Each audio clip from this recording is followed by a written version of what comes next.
So welcome to Our Ladies Room. Today we are going to talk about something very, intriguing and interesting, titled Dataviz, How Public Health Dashboards Can Backfire and What Can We Do Instead. Our speaker is Eli Holder. Welcome one more, once again. So this just a bit of like a disclaimer.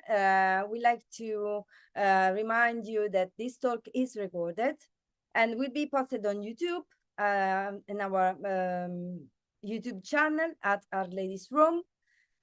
Please feel free to turn off your cameras if you don't want to be recorded. We do this to ensure a safe, inclusive, and harassment-free space, because this is sort of our priority. We like to provide a respectful environment where everyone feels welcome and is able to learn, connect, and grow. So please remember that all our attendees are expected to adhere to our code of conduct. You can find more about the code of conduct here at ourladies.org/COC. And please use the chat to, post your questions, introduce yourself if you haven't done it yet, and so on. Also, like to just say that this talk, what's going to happen today is there will be this talk and then a Q&A session. The Q&A session will not be recorded, so you will be free to ask all your questions aside of a recording environment.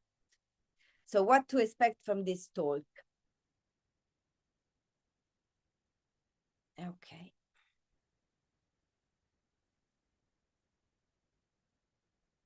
This talk will provide essential knowledge on equity-driven public health visualization and guide you on avoiding common pitfalls in Dataviz design. So rethinking, we will be talking about rethinking Jon Snow's cholera's map, identifying risk in visualization practices, exploring equity-oriented charts, practical tips for fair and expressive data visualizations. Welcome, everyone. So this is our first event of the year. I have introduced myself. I think I cannot see myself. I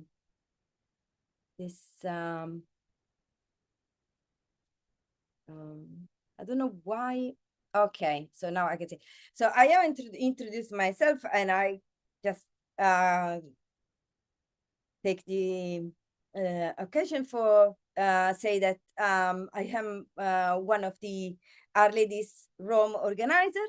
My background is statistics and I specialize in actuarial science, but more within the research of it. So I'm not like commercial actuary.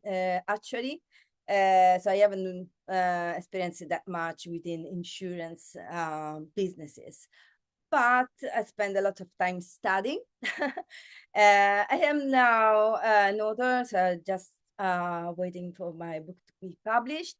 And I enjoy organizing these monthly events because I am a promoter of a safe environment for learning and networking, and that it is identified Our Ladies, and Our Ladies is a global community. So we will be see with how it has expanded within the years, and it's going to be evolving a bit more. So get ready for another of our interesting talks. Our Ladies is in the market. Let's say we are no-profit registered, no-profit organization that has been funded in 2012 by Gabriela De Quieros in San Francisco, and she's now evolved, let's say. She works now for Microsoft as a artificial intelligence manager, but I spent certain number of years, let's say, organizing and putting people together, providing different, environments for talking and learning and networking, and helped many women that gathered together and helped each other. So it's a friendly community. Ladies Rome is just a couple of years that we had the chance to, set up these talks, and we are still putting like an effort, an effort in expanding in Rome in itself. So we like to have a bit more Italian join us, even if we speak English, but it's important to learn a second language as well.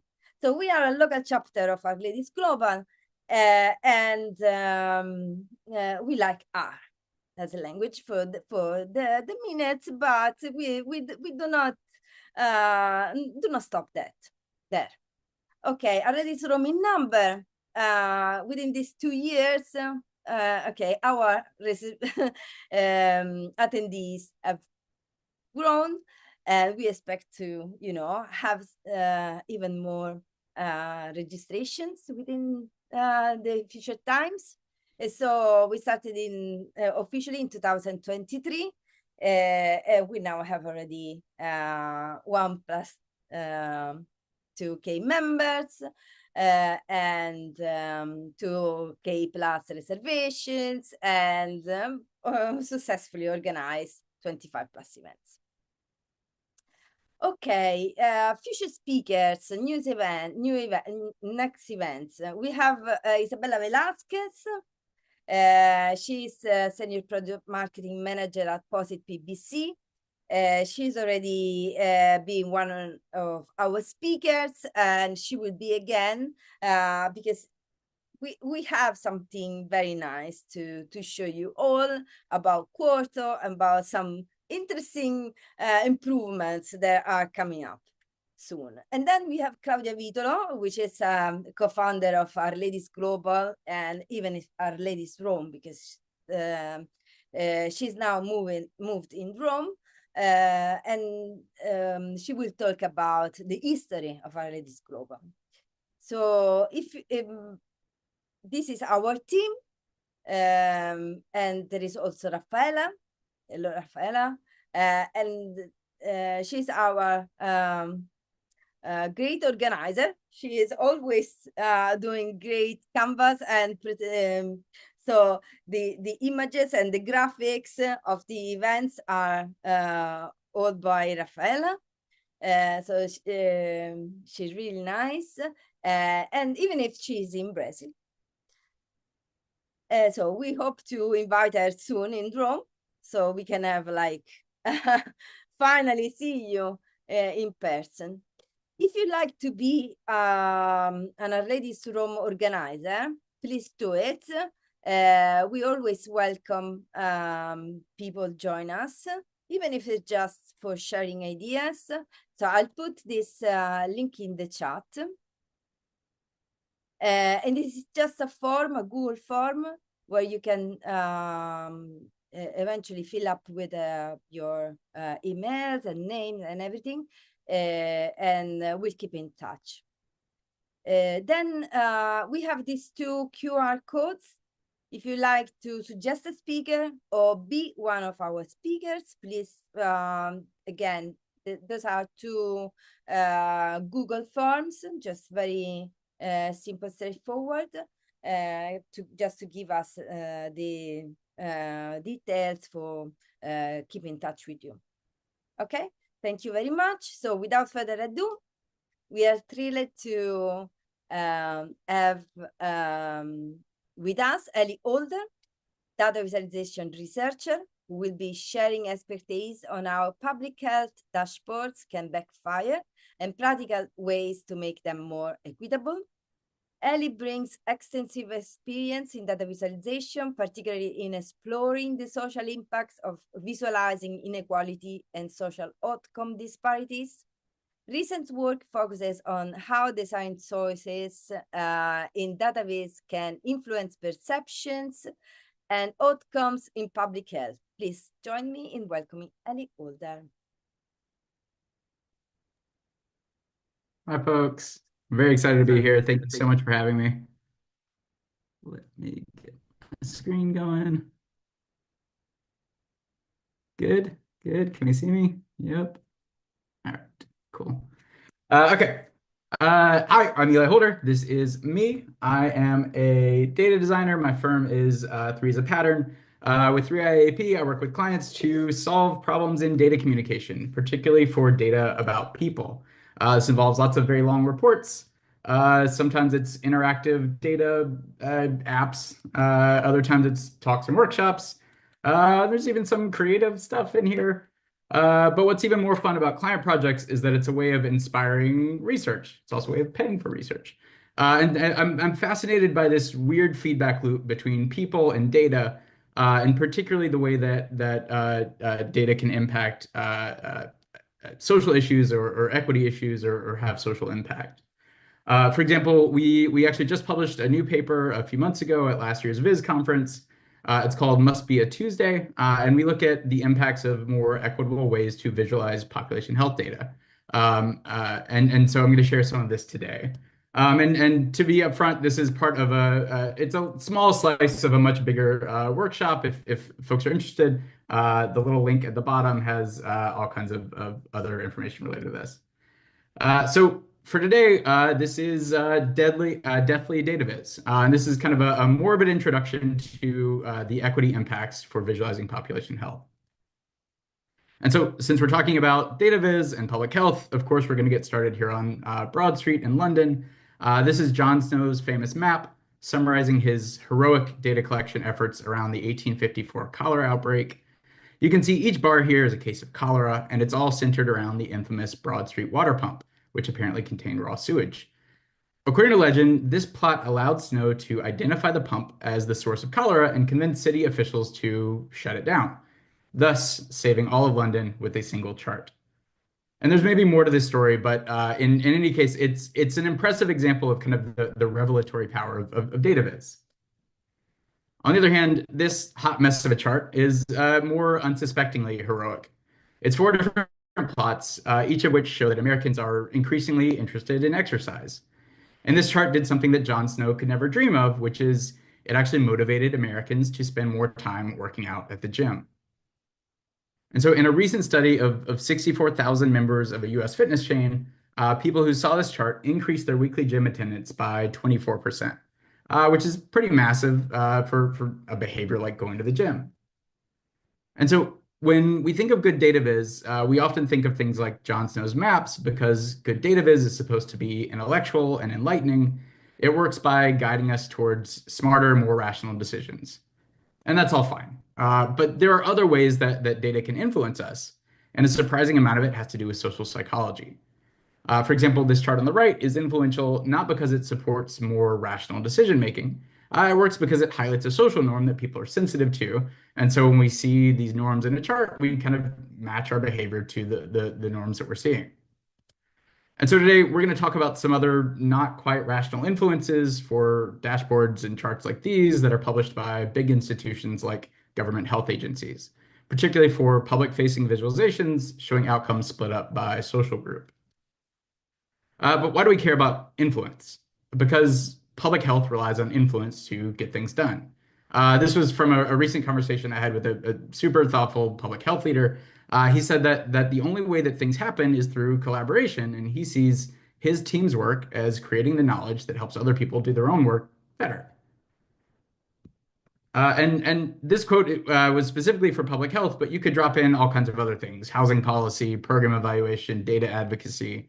As data people, our best shot at changing the world is indirect. We're not making policies, we're not out in the field, but the hope is that our work will have a positive influence on the beliefs, the decisions, and the behaviors of the other people in our communities. Here's where this gets tricky though, is charts like this are influential, but maybe not in the way that you might expect. This shows heart disease mortality split by racial groups for youngish adults in the United States. And this chart is well motivated. It's intended to guide policy decisions, to communicate health risks to specific groups, to motivate protective behavior, and create accountability for government officials and decision makers. And this chart, by conventional design standards, is a pretty good chart. It's clean, it's simple, it disaggregates and highlights contrasts. And these are all good things to aim for if this chart weren't about people, and particularly people from marginalized communities. And the problem with this chart is that it can backfire.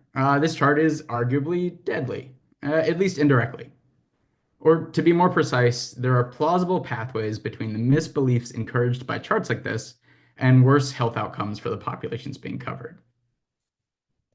And so we're going to cover some gloomy topics today, but the good news is that we can do better, and not just better, provably better. And to do this, we need to be a little bit more deliberate in designing Dataviz that's not just effective, but that's also equitable. And so my goal for today is to try to paint a path forward towards more effective and equitable public data viz.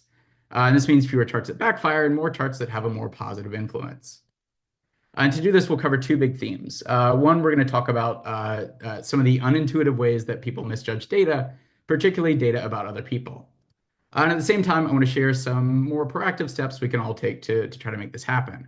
And this will be both specific practical tips for better charts, but also a more general strategy for producing more human-friendly data viz in the long run.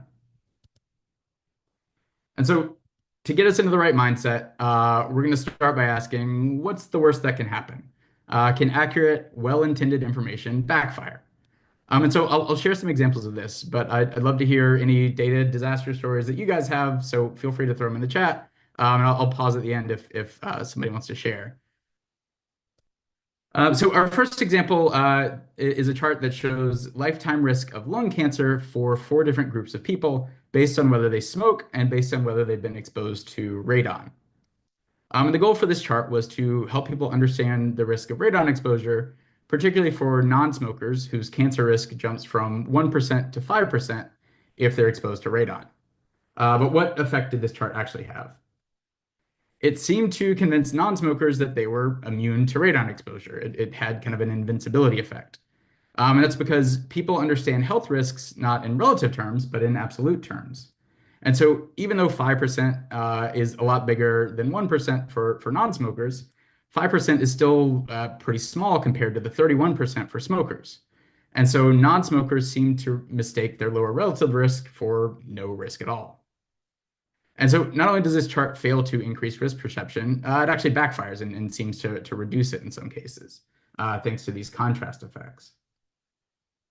And this is another one looking at health disparities. And there's kind of a common belief that raising awareness of health disparities will magically help solve them.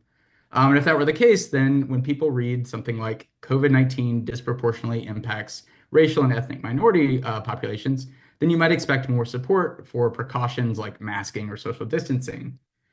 But when researchers showed messages like this to white Americans during kind of the height of COVID, they found that it didn't just reduce support for solving health issues, it made viewers less supportive of COVID interventions altogether.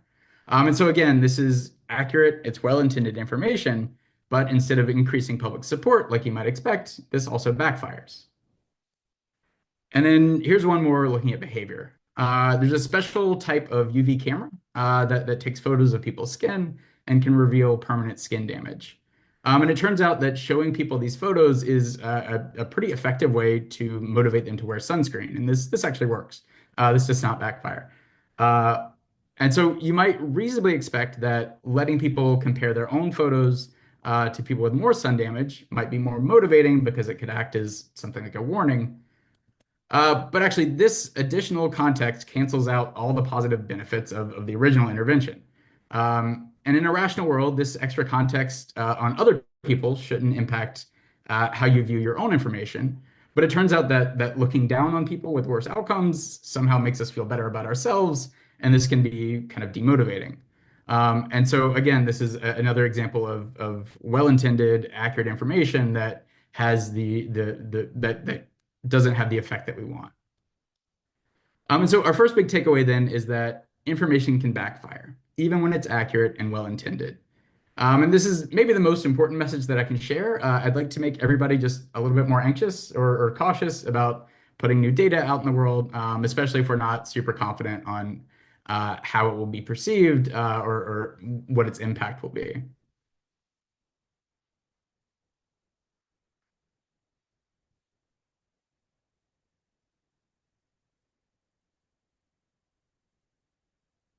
Did folks, anybody have any data disaster stories to share? Any examples of backfire?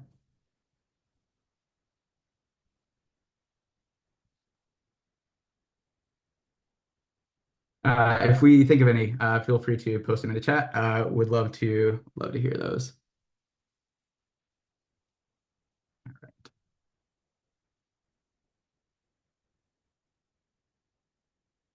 Okay, so knowing that information can backfire is a good start, but even better would be to kind of understand how it happens. And so these are my 5 M's of kind of misunderstanding information, and I'm showing all 5 to give a sense of breadth. There's a lot of ways it can happen. But for today, we're going to dive deeper into this slice, these two, misattribution and misanthropy. And we'll start with misattribution. And so this is pointing the finger. Who do people blame for social outcome disparities? And in this next section, we're going to look at an important way that social psychology influences our causal beliefs about social outcomes. And to understand the problem, we'll look at this chart a little bit more closely. You can see, for example, that every year, 102 out of every 100,000 people from group B will die from heart disease. But this rate is much lower for other groups. But why is that? What causes these outcomes? And feel free to speculate.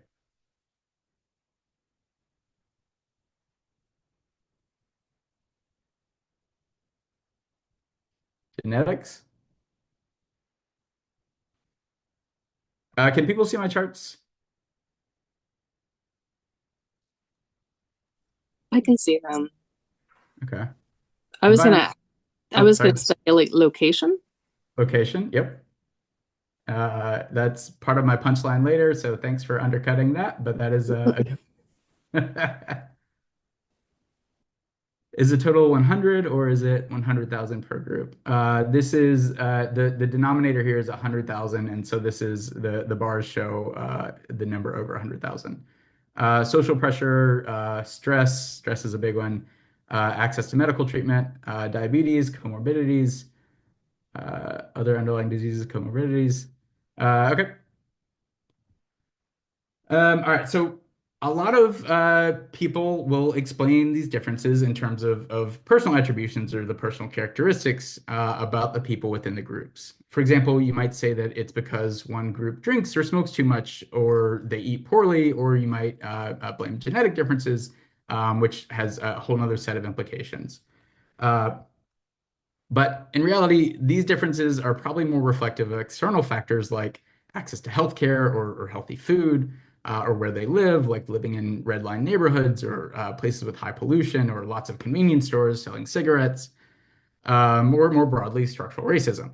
And these are, of course, US-centric explanations, but I assume that there are analogs in most other places as well. And so one of the issues with a chart like this is that since it asks people to kind of fixate on these between group differences, is that it subtly encourages viewers to blame the outcome differences on the people being visualized, because the social groups are the most salient factor on the chart. And this is one of the big concerns behind deficit thinking or deficit framing, which is fixating on these between group differences. And this is backed by social psychology. For example, the fundamental attribution error describes how people in Western cultures tend to blame people for behaviors and outcomes that are largely outside of their control. And our baseline results actually confirm this bias. In our last study, before people saw any of our charts, we asked them why is heart disease or liver disease better or worse for some groups. And we made them choose on a spectrum between either blaming external factors like pollution or insurance access versus blaming people's behavior. And as you can see, the distribution leans pretty hard to the right. When forced to choose, just 23% of people agreed that the differences were more driven by external factors, whereas 77% said that it was that it was related to behavior. And so, of course, we also tested this question after showing them the charts. And we found that bar charts make these biases significantly worse. In our experiment, the bar chart condition shifted the whole distribution to the right. And so roughly 1 in 20 people who saw this chart changed their explanations from external factors to personal blame. And the problem with these personal attributions is that they are essentially victim blaming. If you believe that the outcome differences are because Group A has better behavior or genes than Group B, then you implicitly believe that the people in Group B are somehow personally deficient. And so charts like these can suggest a causal story that isn't accurate. They lead viewers to misdiagnose the underlying problems and then support solutions that can't work or that don't work as well. For example, no amount of lecturing people on kind of taking responsible for their health will close these outcome gaps. And these narratives around personal blame seem to just distract us from policies that might better address the underlying issues. And so our next big takeaway then is that conventional disparity charts misplace blame for social outcome differences. They blame people and not systems, because differences in outcomes can be misread as evidence for essential differences between who people are rather than the systems that they live in. And one of the things about this bias that's kind of wild is that once you start to look for it, you'll see it all over the place. And so an exercise that you can do to kind of practice this is just look for news headlines. For example, even kind of subtle choices like this one on the bottom left, this headline, comparing gun purchases with increasing deaths. Even choices like describing gun sales as gun purchases assigns responsibility to the consumers instead of gun manufacturers, at least in the US, who do quite a bit of marketing and lobbying to get more guns into more people's hands. And so there's a subtle framing, and this has a subtle blame to it. And the more you look, the more you'll see this. But what are some of the impacts of this misplaced blame? A few downstream risks might be undermining the political process, decision making in a healthcare context, or it can reinforce stereotypes. And so we'll trace through a couple of these. One of the concerns you'll hear from equity researchers is deficit thinking kind of acts as a distraction.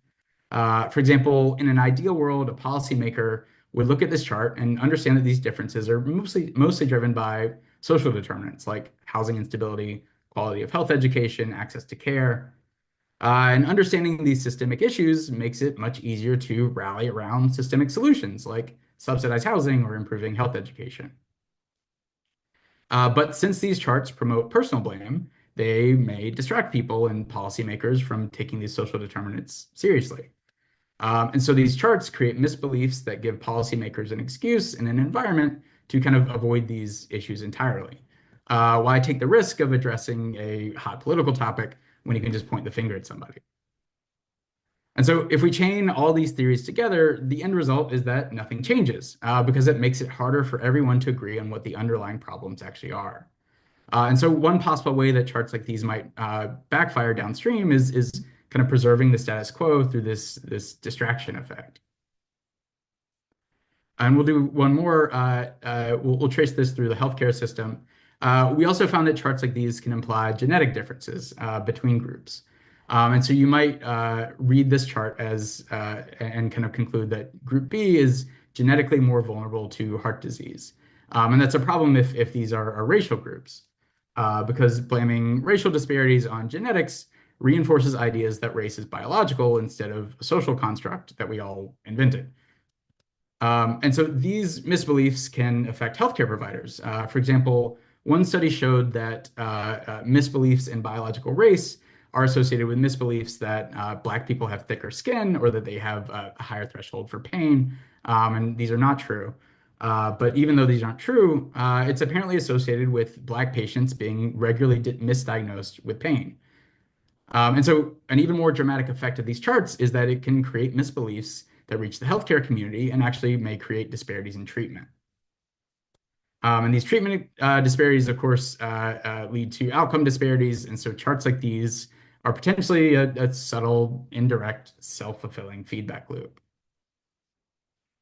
And so the impact then is that misattributing social disparities may make them worse. And so conventional health disparity charts that promote victim blaming have a risk of downstream impacts like undermining political urgency or even reinforcing disparities in treatment. And so that's misattribution. And the next big source of backfire we'll look at comes from misanthropic misbeliefs. And so this is divisive Dataviz. Can emphasizing group differences divide us further? In this section, we're going to talk about how our design choices can impact some of this, in particular stereotypes. And so let's jump into that. So we use the same motivating example from last time, but instead of asking, can these charts undermine health equity, we're going to extend it and just say, can they undermine health? And so in the last section, we talked about how these charts promote victim blaming. An even bigger problem here is that when these misbeliefs are applied to an entire group of people, it means that you're essentially stereotyping them. Because if you believe that these outcome differences are caused by differences in personal characteristics, you implicitly believe in a harmful stereotype that the people with the worst outcomes are somehow worse people. And so let's take a closer look at stereotypes then. Stereotypes are misperceptions of dispersion or variability. For example, let's consider a stereotype that people in this purple group are especially high earners. Stereotypes assume that within a group, people are more similar than they really are, and that between groups, people are more different than they really are. And so this stereotype implies a distribution like this one on the right, where not only do people in the purple group earn more, their earnings are very similar, and therefore all purple people seem to earn more than all other people. But in reality, even if average earnings for people in the purple group are higher than average earnings for everyone else, the distributions will still look something like this chart on the left. You can see that earnings are widely distributed within groups, and between groups, there's a lot of overlap. And this will generally be true for all kinds of social outcomes, especially when the groups are based on something as loosely defined as race. And so then our next question is, could certain charts create similar misperceptions? So we'll walk through another example, this time looking at earnings for 4 different groups. And again, the distribution on the left is close to reality for something like income differences between racial groups in the US. And again, you can see that there are a lot more differences within groups than there are between groups. And so if we take these distributions and plot them as a bar chart of average income for each group, we'd end up with a chart like this one in the middle. But when people see this bar chart, they may not imagine the distribution on the left. They probably imagine something more like this. Without any indication of variability, it's easy to assume that it's just not there. And just like with stereotypes, charts like these can create the false impression that people within groups are more similar than they really are, and that between groups, people are more different than they really are. On the other hand, if we show these same distributions as a jitter plot or any other chart that shows the range of outcomes within groups, it becomes much more apparent that within groups, there's a lot of variation, and between groups, there's a lot of overlap. And this actually parallels real life, where the more exposure you have to people from other social groups, the easier it is to see them as individuals and the harder it is to stereotype them. And so in our original research a few years ago, our basic hunch was that charts that emphasize within group variability, like this jitter plot on the left, should help readers see that outcomes are very different within groups and overlap between them. And this should reduce personal attributions or blame or stereotypes. On the other hand, bar charts or any other chart that emphasizes group differences should increase stereotyping. And we've tested this with a bunch of different chart types and topics. And we also replicated it in this most recent experiment. And across 4 different experiments and 2 different studies now, we've consistently found that hiding variability increases personal blame and stereotyping.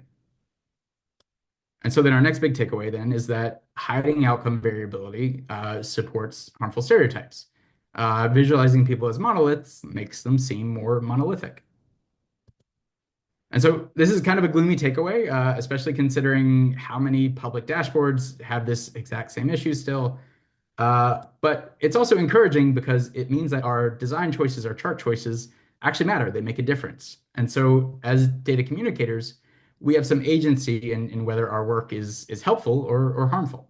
And so we can solve some of these with different design choices. And so if hiding outcome variability is harmful, we can just make a point of doing the opposite. So we might consider a design principle like when visualizing social outcomes, we want to highlight within group variability and between group commonality, between group overlap. And so it can be tempting to try to reduce social outcomes into simple averages or easy sound bites like group X earns more than group Y. And we also know that comparisons make for more dramatic stories and they get more clicks.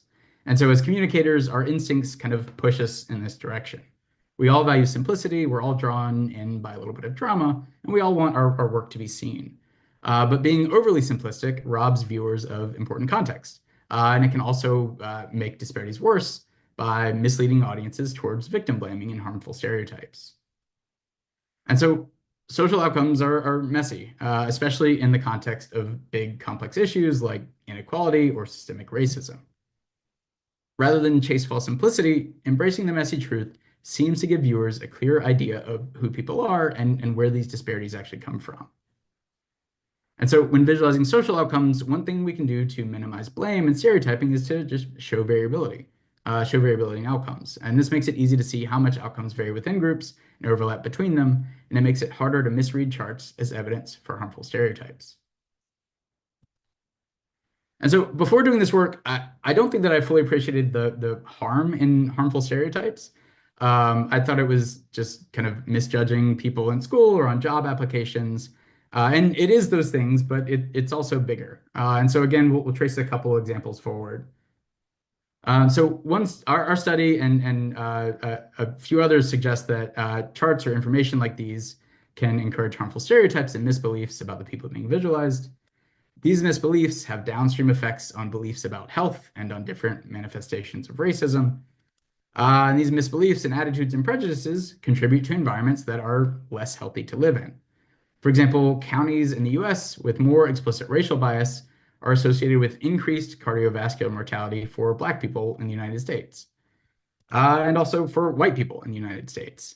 And this means that charts like these aren't just risky for marginalized communities, they may actually undermine health outcomes for people in the majority and for everyone else. And you can follow similar pathways for infant health outcomes, showing that counties with more implicit racial bias have more babies born preterm and with low birth weight. And there's a whole different pathway from stereotypes to reduce support for big social safety net programs like Medicaid in the US. Because we don't just stereotype people based on their social identity, we also form stereotypes about groups of people like Medicaid users or groups of people with common conditions. And these combined stereotypes together can undermine support for whole programs. And so our next big takeaway then is that harmful stereotypes harm everybody. Charts that promote harmful stereotypes about one group may undermine outcomes for all groups. And so taking all this together, charts like these may actually backfire and undermine public health. By now we know that good data viz good data can backfire generally, even when it's accurate and well-intended. We know that charts like these support misbeliefs about people and the causes of health disparities, and we can link these misbeliefs to worse health outcomes, at least associatively. And so charts like these, to the extent that they're out there and reaching big audiences, may very well undermine our health. And so our next big takeaway then is that there are consequences to the way that we visualize other people and social outcomes and particularly public health outcomes. Sometimes this data can help, but if we're not careful, it can also harm. And so given this potential for harm, if we want to avoid these backfire effects, it's good to start to try to understand some of these risks a little bit better.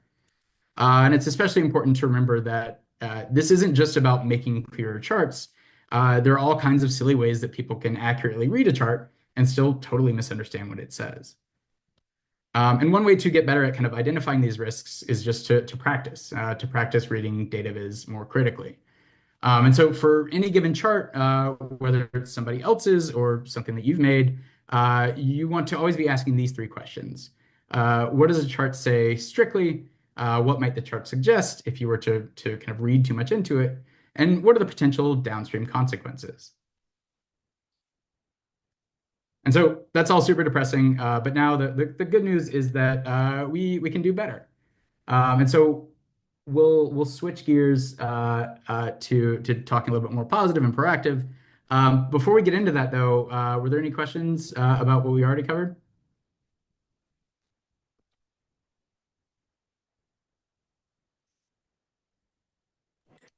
I have a question, Eli. I'm not sure that I can formulate it quite yet, but when we're working with groups that are really trying to focus on populations of highest need, and the emphasis of our work is increasing access or increasing prosperity, whatever it is, in those populations of highest need, and that is Group B. Do you have recommendations on how to frame that so that we're still able to show impact, but also not create this myopic view of our Yeah. work? I do, and we'll get into that shortly. I think so there's lots of different things to kind of balance with this. So like one is kind of de-risking and the stuff that we've covered already, and what we'll talk about in a second with charts like this one are kind of about de-risking. Um, but even this chart, as we'll see, or as we'll talk about in a little bit, is maybe not the best we can do. There's still different framings that we can explore on top of that that just look at kind of the groups of interest more directly and find other kind of useful comparisons because you don't necessarily need to compare one group to another. There's other contexts or other ways to kind of contextualize the group and their outcomes and kind of all the important things you need to know about the group as a community. And we'll get into more of that in just a second. But that's a very good question. All right. Nope, not there. All right. Let me find my notes. Okay. All right. So for this last bit, we're going to switch gears and try to apply some of what we've learned towards more positively influential public dataviz. And so this is positively influential public dataviz in 3 easy steps. And so in our Must Be a Tuesday study, we showed that this chart is a more equitable, effective way to present these outcomes. And so in this last section, I want to break this chart down a little bit, but I think even more important is kind of understanding the process for how we designed it and how we tested it, because we were very intentional about designing a chart that's not just more equitable, but that's also still kind of practically valuable for health agencies. And I think our framework for how we did this is something that could be easily adopted by other big institutions doing public data viz. And so I think there's 3 main steps. They're not necessarily easy. I lied about that, but they're not as hard as you might think. So these are clear, complete goals, designing with principles, and testing for impact. And so one way to unpack design goals is to start with a conventional chart and then try to work backwards and forwards and precisely define what are we trying to do with it, but also what might be better. What are the impacts that we hope to see from a chart like this? What are the risks? How would we know some new design is the unicorn that we're looking for? And there's actually 2 parts to this. So first, we can say that a chart is more equitable if it leads viewers towards more fair explanations for the outcomes that it's showing. That is, it's better if it reminds viewers that outcome disparities are more reflective of social determinants and not evidence of one group's genetic superiority or difference in their behaviors or their values. And then the second criteria is that the chart needs to actually be useful for the original communication goals. And the reason that these charts exist in the first place, at least for public health, is for communication goals like conveying risk, motivating healthier behavior or protective behavior, or encouraging public support for programs and interventions. And we need both of these criteria for a complete unicorn. And so step 1 is clear, complete goals. It's important to make sure that the goals are explicit, which generally implies putting them in writing, which also has all kinds of practical benefits for aligning stakeholders and things like that. But it's also important to make sure that they're holistic, because being impactful on one dimension doesn't have to come at the cost of another. And we want to make sure that we're avoiding side effects on either front. And to be clear, I think that these criteria apply outside of public health as well. The specific measures might change, but overall, I think the game is we're trying to manage blame and stereotypes while also maintaining the original communication goals. And so our next takeaway is that positively influential public data viz starts with clear, complete communication goals. Data communication strategy should explicitly cover both equity and efficacy. And as we'll see, these goals aren't mutually exclusive. They build on each other. Okay, so that's step one. We have clear, complete communication goals. Next, how do we translate these into a chart? I have lots of opinions on what makes a good chart, and there are lots of good books on it and other talks. But the equitable part needs kind of more attention, and so that's where we're going to focus.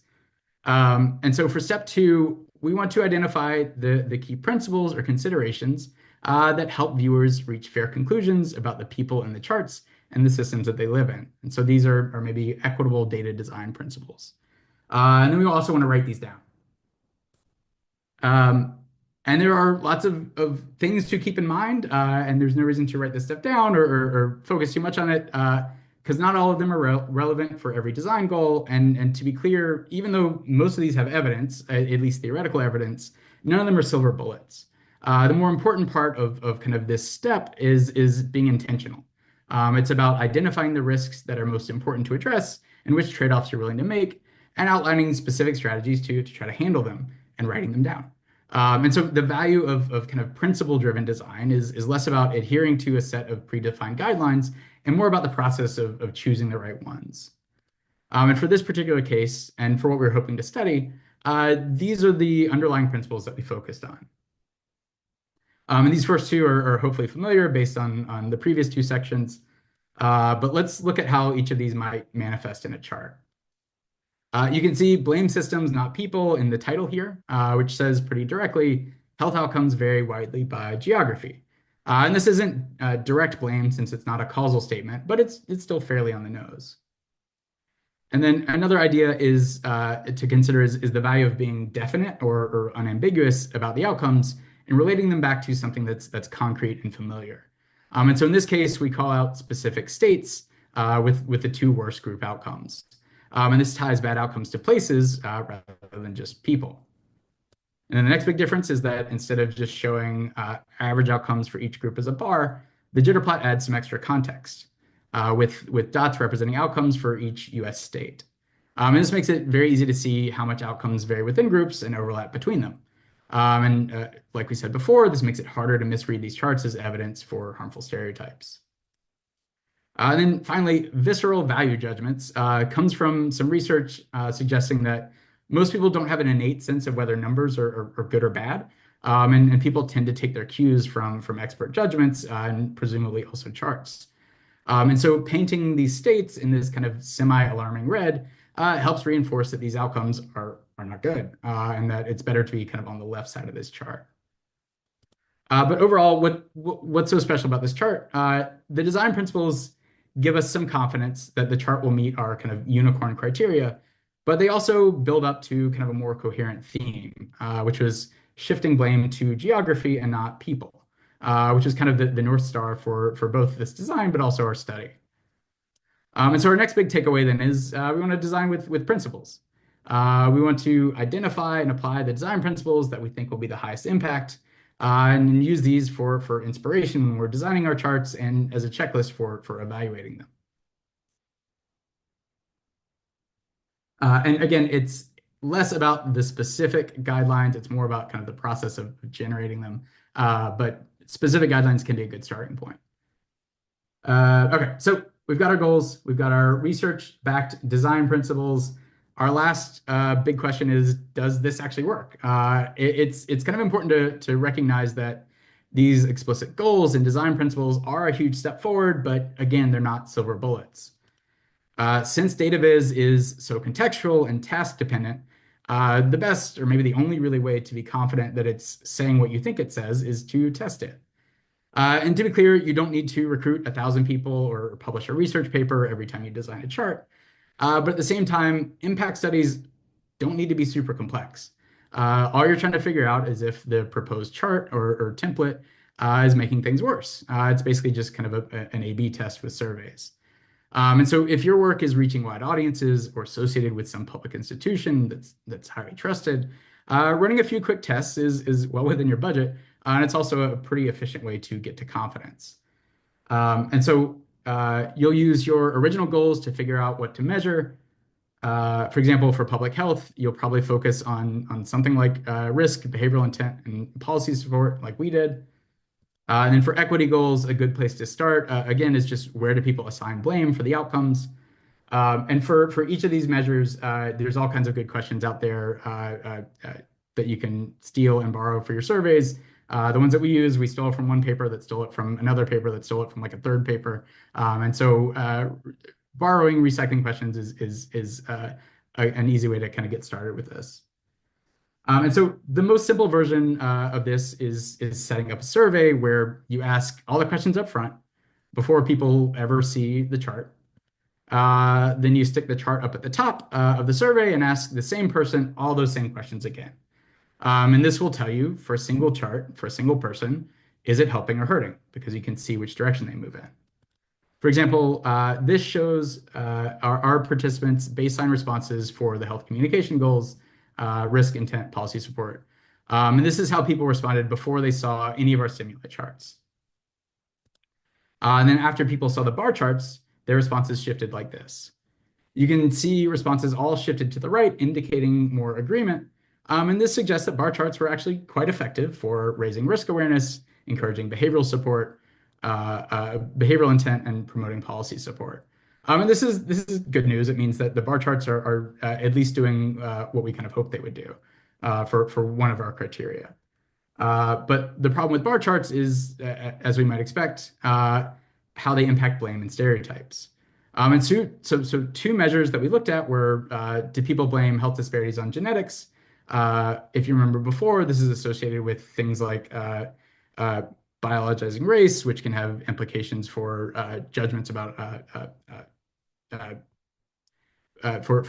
medical decision-making around treating Black patients and other things like that. We also had a question that forced viewers to choose between external attributions related to where people live or personal attributions related to how people behave. And we did this to see which direction they would choose when they're kind of forced to prioritize. And for both of these, the right of the scale corresponds roughly with more personal blame.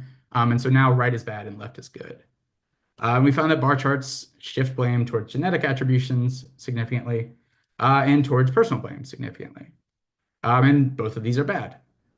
And so bar charts are good for risk, behavior, and support, but that's only half a unicorn. And since we structured this as a before and after experiment, this suggests that for equity goals, it's maybe actually better that people never saw these charts in the first place. But our goal here isn't just to gripe about bar charts. If we want to find something better, we need to test another condition. And so we tested this geoemphasis chart. And to really kick the tires, you want to generate a few different versions of the chart. For example, showing different diseases or different groups, and randomly assign one to kind of each participant. The most simple version of this is, again, just an A/B test where you're kind of seeing which one does best compared to each other. Or in our case, we kind of combined both approaches and did a before and after for two different conditions. And so let's get back to the results. This is the same plot as before for risk, intent, policy support, but now we're showing baseline results for both charts. This is, again, how they answered before they saw any of the charts. And what's remarkable is that for both of these charts, they were both quite effective for these conventional health goals. And this is good news because it means that the geoemphasis chart is at least as effective as the conventional bars. And this supports our next big takeaway, which is that we're not stuck with conventional bar charts. They might feel comfortable and familiar, but there's not an intrinsic advantage to them. This means that we can change the way that we visualize social outcomes without sacrificing our original communication goals.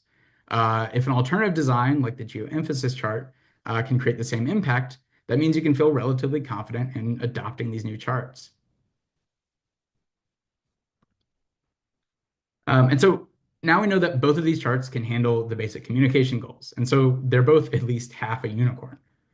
So then let's come back to blame and stereotyping. And again, now we're looking at both charts and now right is more personal blame, and so right is bad, left is good. These were responses before they saw any charts.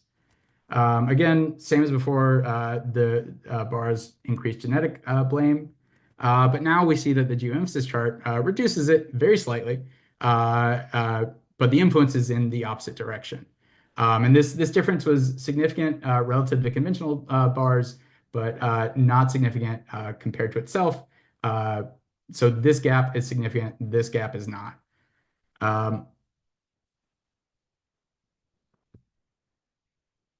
And then again, bars make personal blame significantly worse. And the geoemphasis chart makes it significantly better. It pushes the chart in the opposite, it pushes responses in the opposite direction, shifting viewers away from personal blame and towards structural attributions. And so again, because we measured responses before and after seeing the charts, we can make a reasonable case that bar charts aren't just relatively worse, they're maybe actively harmful. And on the other hand, the geoemphasis chart might actively help correct some biases that people already have, at least for this second question. And so altogether, what this means is that only the geoemphasis chart was the complete unicorn. It can handle basic goals like risk, behavior, and support, while also shifting misplaced blame from people to systems. It shifts blame from who people are to where people live. And so our last big takeaway then is that equitable visualizations support healthier populations. Data design choices like assertive titles and showing variability can play an active role in correcting health misbeliefs and harmful stereotypes, or they can make them worse. And since we can tie these misbeliefs to health outcomes, it means that making more equitable design choices is maybe actually good for our health, or at least, at the very least, it avoids making it worse. And so if we want to develop this habit of more effective, equitable data design, these 3 steps or this framework is maybe a good place to start.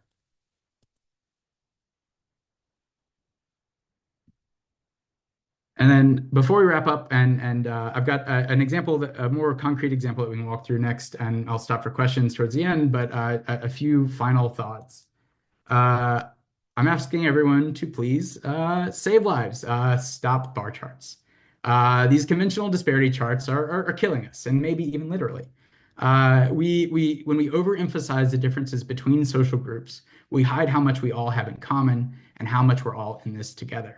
This creates misbeliefs, not just about other people, but about how our systems are working or how they're failing and how they could actually be improved. The good news, though, is that we can do better. Design choices like emphasizing geographic variability may actually be corrective because they could shift blame away from the people being visualized towards the systems that they live in. And even better, as we show in our paper, alternative charts like these can be at least as effective as conventional charts for these more conventional communication goals. And even better than that, this is just one possible way to make these charts better. We're just getting started with this, and there's no rocket science to our 3-step framework. Anybody can do this. And so one of my projects for the spring and for this year is to get these more solidified and published somewhere. And so if people are interested in this or want to preview, feel free to send me an email. I'll send you a long, sloppy Google Doc, but I'd love your feedback. And if you're interested in diving into any of these topics further or how to apply this to your work, what we covered today was meant as kind of a whirlwind introduction for more humanely visualizing population health. Some topics we didn't cover: can looking at data visualization make people invincible? Why was Ignis Semmelweis really betrayed? And can waffles encourage vaccination? And so if people are interested in learning more or diving deeper, or if you think these are important topics for your colleagues, again, shoot me an email. I'm Eli at 3IAP. More than happy to talk about workshops or trainings. And then finally, my design practice is 3 is a pattern. Always looking for new clients, always looking for new projects related to using data for positive social impact. And so if you need help communicating health data or any other social outcomes, I'd be happy to chat. And again, this is anything from analysis to storytelling to designing reports, all the way up to launching custom web apps for more open-ended data exploration. Again, I'm Eli at 3IAP. Please feel free to shoot me an email. And I've got a link for everybody up here. This has references. This has links to the paper. It's got videos to other talks, all the follow-up stuff is up here. I made this just for you guys, and so it's there for you. So we got. Thank you. I stopped recording so we can have our Q&A session.